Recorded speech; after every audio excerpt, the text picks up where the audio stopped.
जानकी समरपुर शहर में रहती थी। एक दिन घर की नौकरानी विमला रसोई में काम कर रही होती है और जानकी बड़ी ही खुशी से उसके पास जाती है। अरे विमला, कल मेरा छोटा बेटा कमल आ रहा है अपनी पढ़ाई पूरी करके, तो तुम जरा जल्दी आ जाना, उसका मनपसंद खाना बनाना है। जानकी जी, मैं अगले एक हफ्ते नहीं आ पाऊंगी, पर मेरी बेटी नीलम आ जाएगी।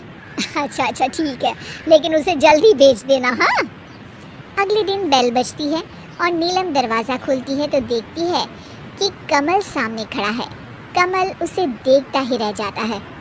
ये मेरे घर में कौन अप्सरा आ गई है? कमल की आंखें नीलम से हट ही नहीं रही होती है। आइए, अंदर आइए। अरे बेटा, आ गया तू? माँ, ये लड़की कौन है जिसने दरवाज़ा खोला?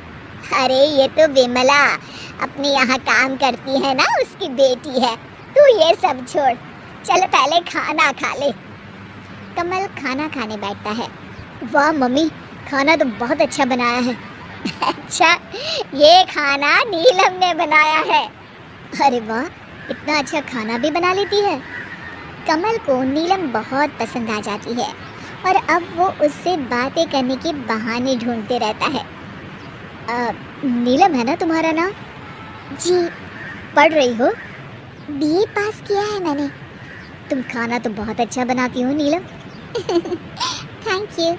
अरे वाह, तुम्हें तो अंग्रेजी भी आती है। थोड़ी थोड़ी, ज़्यादा नहीं। कमल धीरे धीरे नीलम की तरफ आकर्षित होने लगता है और वो अपने दिल की बात अपनी माँ से कहता है। क्या तेरा दिमाग तो खराब नहीं हो गया ना कमल? नीलम इस घर की बहू नहीं बन सकती। ठीक है माँ, अगर आप उसे नहीं अपना सकती तो मैं जा रहा हूँ इस घर से, पर शादी करूँगा तो नीलम से ही करूँगा।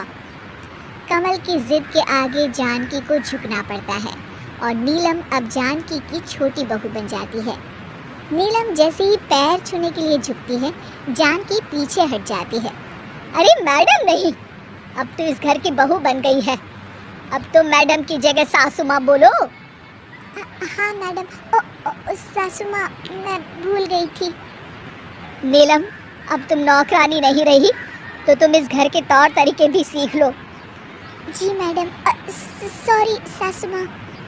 एक दिन जानकी की पड़ोसन उसके घर आती है।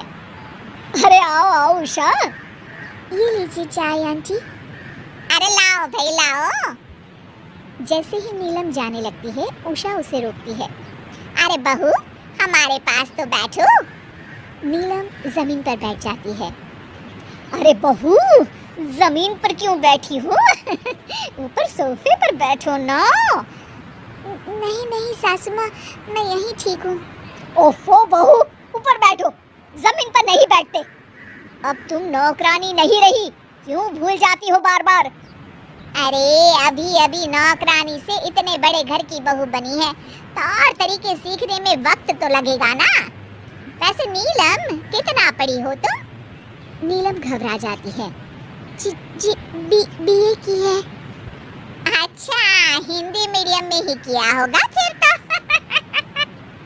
उषा, ये बिस्किट ट्राई करो ना, अभी मेरे पति लंदन गए थे ना तो वहीं से ले आए थे। ये सही है जानकी, बिस्किट लंदन वाले और बहू लोकल। जानकी को ये सब सुनकर बड़ा बुरा लगता है। अगर ऐसे ही चलता रहा तो मेरी तो मोहल्ले में बहुत खिल्ली उड़ाई जाएगी। नहीं, मैं ऐसा नहीं होने दूंगी। जानकी नीलम को अपने पास बुलाती है। बहू सुन, आज से तेरी ट्रेनिंग शुरू है। आज से मैं तुझे इस घर के तौर तरीके और कैसे सबके सामने बैठना उठना है सब सिखाऊंगी। ठीक है सासू माँ। सबसे पहले तो ये याद रखो कि कभी भी जमीन पर नहीं बैठते हैं। जानकी नीलम के लिए प्लेट में खाना लेकर आती है। चलो खाना शुरू करो।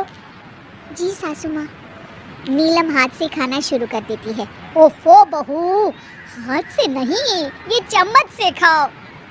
पर मम्मी जी, मैं तो हमेशा हाथ से ही खाती हूँ। अरे वो शादी से पहले की बात थी बहू। चलो पकड़ो चम्मच। जी सासू माँ।